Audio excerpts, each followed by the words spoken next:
Des factures d'électricité qui explosent en raison d'une consommation outrancière d'énergie. C'est votre constat, Olivier de Surchère. Vous êtes expert biennois en énergie depuis 25 ans. Vous parlez de nous, des citoyens suisses, comme étant des drogués de l'énergie. Ça veut dire quoi?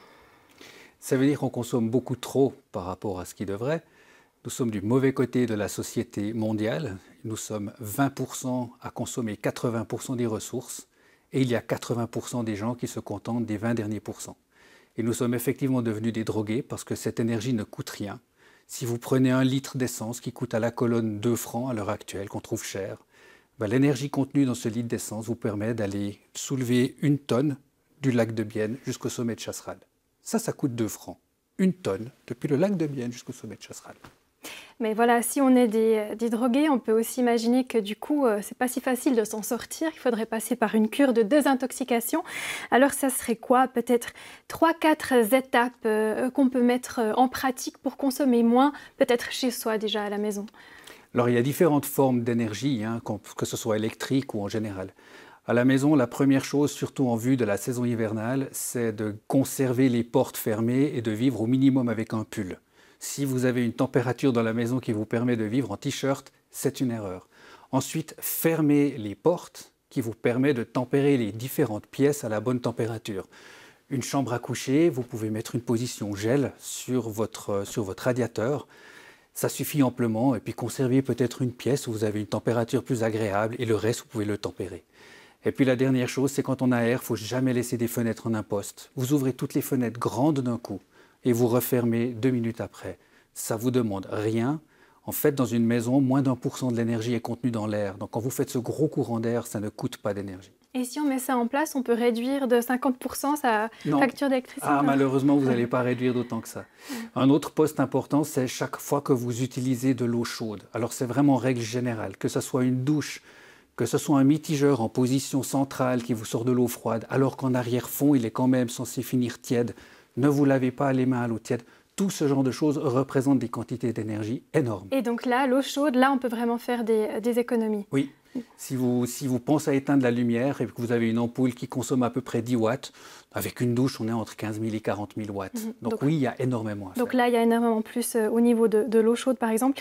Des drogués de l'énergie, toutes ces entreprises qui font tourner notre région de haute précision, qui se basent sur l'industrie des machines, elles ont besoin de cette énergie. Est-ce que ce n'est pas un peu fort de les désigner comme tels, les drogués de l'énergie? Non. Alors, en général, ce n'est pas ciblé contre eux. D'abord, c'est important de considérer que nous, en tant que société suisse, nous sommes des drogués de l'énergie. Ensuite, chaque entreprise fonctionne différemment. Alors, celui qui fait du consulting, c'est mon cas, j'ai pratiquement pas de frais d'énergie. Il faut comprendre qu'il y a à l'autre extrémité des entreprises dont la part d'énergie dans leur produit final représente une grande quantité. Une entreprise de haute précision qui vient vers vous, vous dit ma facture est devenue impayable d'électricité, qu'est-ce que je peux faire à court terme? Vous lui dites quoi? À court terme, je pense qu'il n'y a pas grand-chose à faire. Et je serais surpris qu'on trouve des mesures. Donc il faut, d'une manière ou d'une autre, aider ces gens. Et on a les moyens de le faire. Et puis maintenant, si on cherche un petit peu plus loin, à moyen terme, ouais. On pourrait imaginer des modèles un peu nouveaux, pourtant ils existent depuis longtemps, mais malheureusement on ne les applique pas, qui consistent à réutiliser les rejets chaleur qu'ont les entreprises. Une entreprise qui consomme beaucoup d'électricité va, par son moyen de production, générer beaucoup de chaleur. Donc des machines génèrent par exemple de la chaleur? Parce qu'un moteur chauffe, parce qu'on coupe une pièce, parce qu'on a un procédé où on doit chauffer de la matière, etc. Si on peut réutiliser cette chaleur à basse température et qu'on peut la réutiliser pour du chauffage, on peut imaginer que ces entreprises puissent aussi être un fournisseur d'une certaine forme d'énergie, donc d'y retrouver quelque chose. Mais c'est un type de modèle qui demande une alliance entre la société, la politique, la commune, le canton et le site industriel. Et c'est un type de modèle qui coûterait extrêmement cher ou c'est quelque chose d'assez facile à réaliser pour une entreprise? Alors, est-ce que l'investissement en vaut la chandelle? Je n'aime pas parler de prix pour ce genre de choses. Nous sommes dans une situation que je qualifie d'urgente. Nous n'avons pas les moyens en Suisse de faire la fine bouche en disant « ouais, tel truc, ça coûtera un petit peu moins cher, etc. » Nous ne sommes pas en position de force lorsque 75% de notre énergie doit venir de l'étranger. Donc la chose, elle est claire. Ça doit coûter quelque chose. Eh bien, ça coûtera quelque chose. Mais faisons quelque chose.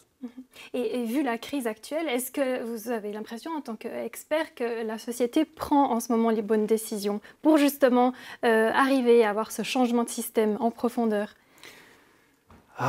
J'en ai pas malheureusement tellement l'impression. Mais je pense que le cocotier est maintenant suffisamment secoué. On l'a vu avec le projet hydraulique que défend Mme Sommaruga, où elle aimerait qu'on puisse arrêter de pouvoir se battre indéfiniment derrière. Vous disiez qu'il faudrait nommer presque une sorte de dictateur de l'énergie, enfin quelqu'un qui voilà, un conseil vraiment d'experts et non plus de politiciens, non plus de lobby, qui puisse vraiment prendre les décisions pour une stratégie énergétique finalement intelligente. Vous allez loin. Oui, mais je vais vous poser une question qui va peut-être faire réfléchir vos gens. Il existe dans les tiroirs un projet d'une centrale hydraulique qui pourrait produire l'équivalent de la plus grosse centrale nucléaire, mais elle touche, avec son barrage, elle toucherait le parc national. Alors j'ai envie de vous demander, est-ce que vous tolérez le poisson rouge dans le parc national? Est-ce que vous refusez d'y toucher? Est-ce que vous préférez émettre du CO2 pour que les plantes du parc national s'en aillent? La réponse, elle est compliquée. Et si tout le monde peut chaque fois se mêler de tout dans chaque projet, on n'avancera jamais. Donc la seule chose qui risque d'arriver à la fin, c'est qu'on n'ait plus rien. Voilà. Très bien, je vous remercie beaucoup pour cette discussion. Avec plaisir.